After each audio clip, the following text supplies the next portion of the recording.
विद्येचं माहेरघर असं संपादकीय, मात्र खून, बलात्कार, अत्याचार आणि आज तो आरोपी पकडला गेला आहे. कसं बघतो? कसं बघणार म्हणजे काय बघायचं? काय पोलिसांनी 70 तासाच्या नंतर नाही, पोलिसांनी काय उपकार केले का? सरकारनं उपकार केले का आरोपीला पकडून? सार्वजनिक ठिकाणी, इथे सार्वजनिक परिवहन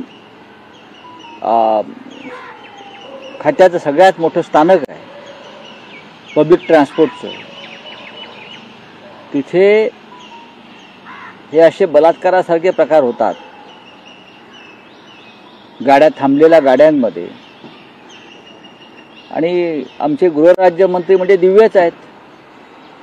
काय म्हणाले? काय ते आतमध्ये काय कोणी हाणामारी झाली नाही, सगळं शांतपणे बलात्कार पार पडला, त्याच्यामुळे बाहेर कळलं नाही. ही आमची गृहराज्यमंत्र्यांची भूमिका आहे. म्हणजे काय करायला पाहिजे?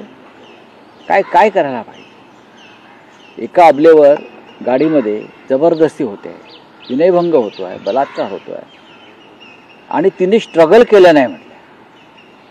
हा त्यांचा शब्द आहे. तिने स्ट्रगल केलं नाही, त्याच्यामुळे आम्हाला बाहेर कळलं नाही. म्हणजे स्ट्रगल करायचं म्हणजे काय करायचं?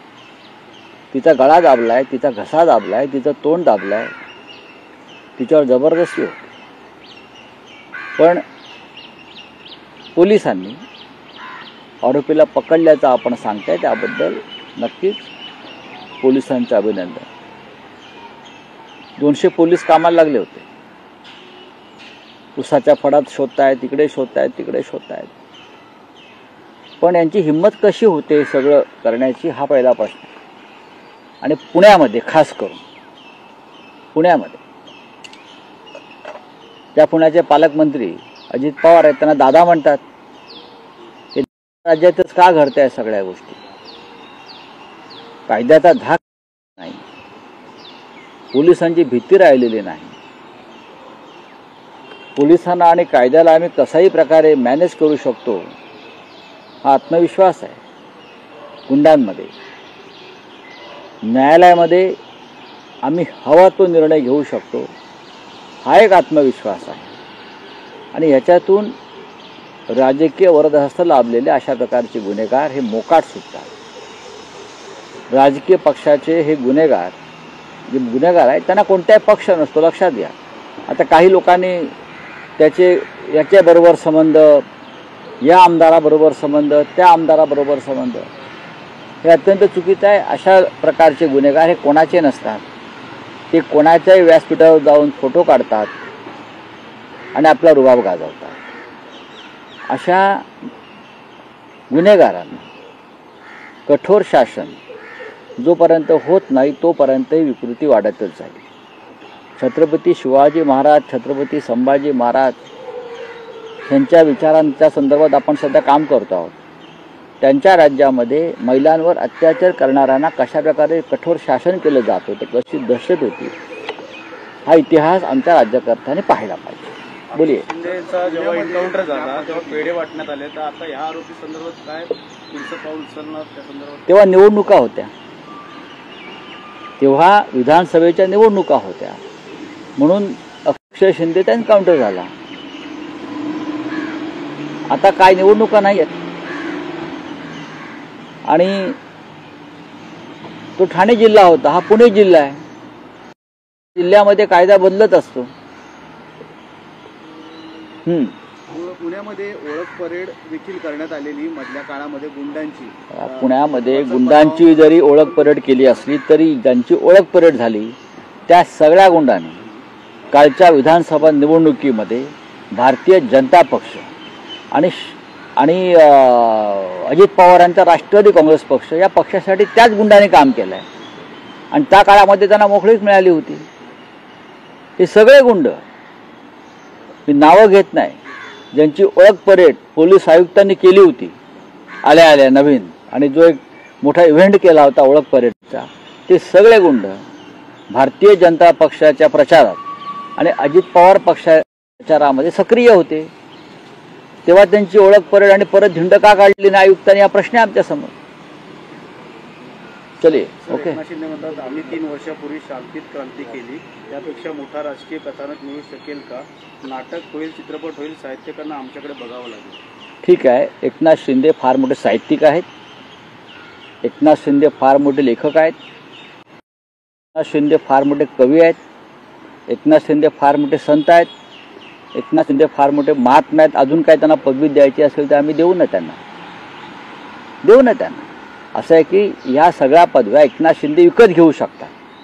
आमदार खासदार जसे विकत घेतले जातात तसे कवी, साहित्यिक, लेखक, कवी या जर त्यांना पदव्या हव्या असतील तर त्या विकत घेऊ शकतात. आणि त्याबद्दल त्यांना नोबेल पुरस्कार, बुकर्स पुरस्कार, बरं का, त्यानंतर साहित्य अकादमीचा पुरस्कार काय करावं. त्यांना अमित शाह ज्ञानपीठ पुरस्कार पण देतील हो. एवढी मोठी ज्ञानाची पुंजी त्यांच्यावासी आहे. त्यांना ज्ञानपीठ पुरस्कार पण अमित शाह देऊ शकतात. अजून काय त्यांना हवं आहे. हे एकनाथ शिंदे वगैरे कंपनी जे बोलत आहेत त्यांचा मराठी साहित्य, मराठी भाषा, स्वाभिमान, इतिहास याच्याशी काही संबंध नाही. प्रचंड पैसा आहे. असा प्रकारचा पैसा अफजल खान आणि औरंगजेबाकडेही होता आणि निजामाकडेही होता, तेवढा तुमच्याकडे आहे.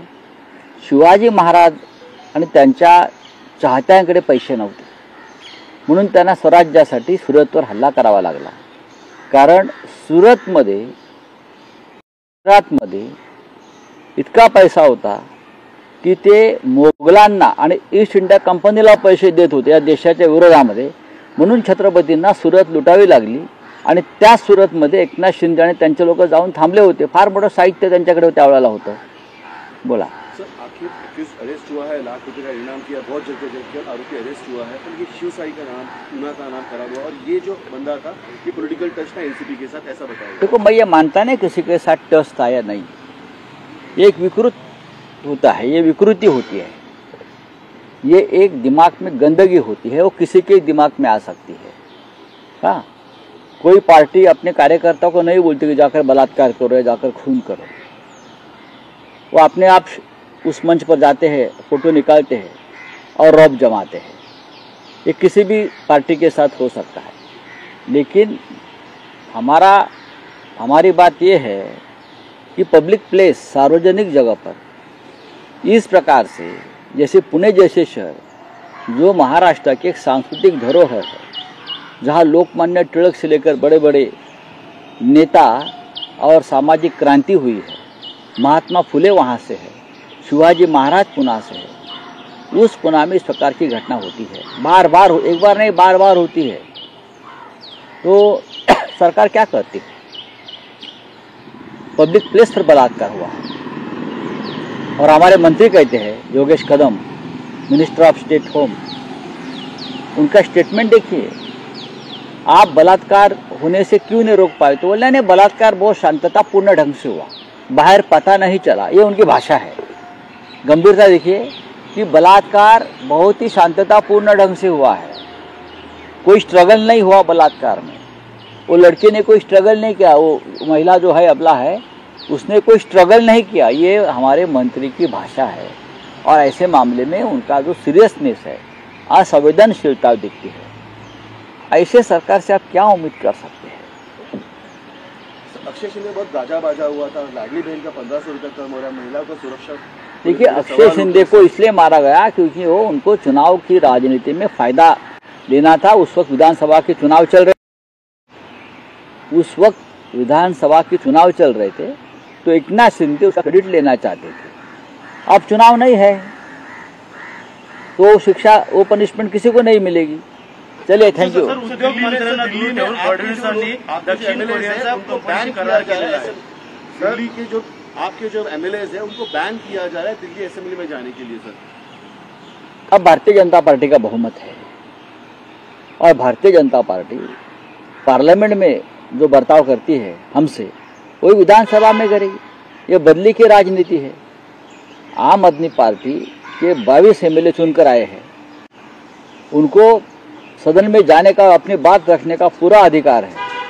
लेकिन जिस तरह से सरकार बनी है और सरकार अमित शाह जी चला रहे हैं, वो देखते हुए अब आने वाले 5 साल में आम आदमी पार्टी के विधायकों को यही स्थिति का सामना करना पड़ेगा. जनता का हित क्या है सर. बैनिंग एमएलए, इसमें जनता का हित क्या है सर? जनता का हित नहीं है, बीजेपी का हित है। बीजेपी की बदले की राजनीति है, ये बदला है, सूड है। और ये राजनीति जो शुरू हुई है इस देश में, उसका अंत क्या होगा वो किसी को पता नहीं। सर, उद्योग मंत्र्यांना दूर ठेवून फडणवीसांनी दक्षिण कोरियाच्या कंपनीशी करार केलेला आहे. नाही ठीक आहे, हे त्यांच्या आपापसातले वाद. ढसाळ यांचं ढसाळ संदर्भात रात आक्रमक पुण्यात कवी नामदेव ढसाळांच्या कवितेवर सेन्सर बोर्डाने आक्षेप घेतलेला आहे. मराठी भाषेचा अवमान सेन्सर बोर्ड करत आहे. हे जे सेन्सर बोर्डाचे सदस्य आहेत त्या सर्व सदस्यांना पु ल देशपांडे जी अकॅडमी आपली आहे तिथे बोलवायला पाहिजे आणि त्यांचं प्रशिक्षण घेतलं पाहिजे. मराठी साहित्य, मराठी कविता आणि दलित पॅन्थर चळवळ. नामदेव ढसाळ या महाराष्ट्रातले, मराठी भाषेतले नव्हे तर जगात मान्यता प्राप्त असलेले कवी होते. त्यांच्या कवितांची 24 भाषांमध्ये भाषांतर झाली नामदेव ढसाळांच्या. त्यांनी मराठी कवितेला एका शिखरावर नेऊन ठेवलं, प्रस्थापितांच्या विरुद्ध बंड केलं. त्यांच्या अनेक कविता आणि अनेक कवितांची पुस्तकं ही या समाज जीवनातल्या तळागाळातला जो एक शोषित वर्ग आहे त्याची पीडा आणि त्याचा विद्रोह आहे. गांडू बगीचा, तुझी इयत्ता कंची, गोलपिठा या त्यांच्या काव्यसंग्रहानं आणि कवितानं मराठी कवितेला एक प्रतिष्ठा प्राप्त करून दिली जगभरामध्ये. आणि त्यांच्या कवितांची जगभरातल्या अनेक भाषांमध्ये भाषांतर झाली. त्यांना पद्मश्री किताबानं सन्मानित केलेलं आहे. त्यांना साहित्य अकादमीचा पुरस्कार मिळालेला आहे. आणि नामदेव ढसाळ कोण हा प्रश्न जर सेन्सॉर बोर्डाला पडला असेल तर हे सेन्सॉर बोर्ड नक्की कोणी नेमलं आहे, कोणत्या विचारधारेचं आहे हे पाहावं लागेल. प्रशांत कोरटकरला अजून सर, अमित शाह शोधत आहे. प्रशांत कोरटकर साउथ के स्टेट्स को किस तरीके से देखते हो? क्या सर, अमित शाह ने कहा है कि डीएमिनेशन करेंगे हम साउथ में, ऐसा बताया जा रहा है. इसको देखिए, ये उनकी आगे की चुनाव की राजनीति चल रही है और एमके स्टालिन साहब जो है, मैं उनकी भी बात हम लोग देख रहे हैं गंभीरता से. जल्दी हम उसके ऊपर हमारी कमेंट करेंगे. सर, इंडिया अलायंस इसमें वर्कआउट करेगी? डेफिनेटली करेंगे. स्टालिन साहब हमारे इंडिया अलायंस के एक सम्मानीय मेंबर है, बहुत ही बड़े सदस्य है और हम वो जो बात रख रहे हैं उसके बारे में हम चर्चा करेंगे. तर इंद्रजीत सावंत यांना शिवगाळ प्रकरणात प्रशांत कोरटकरला अजून देखील पोलीस शोधत आहे. नागपूरला असल्याचं समजतंय. तो कधीच मिळणार नाही, कारण त्याला राज्यकर्त्यांचा पूर्ण पाठिंबा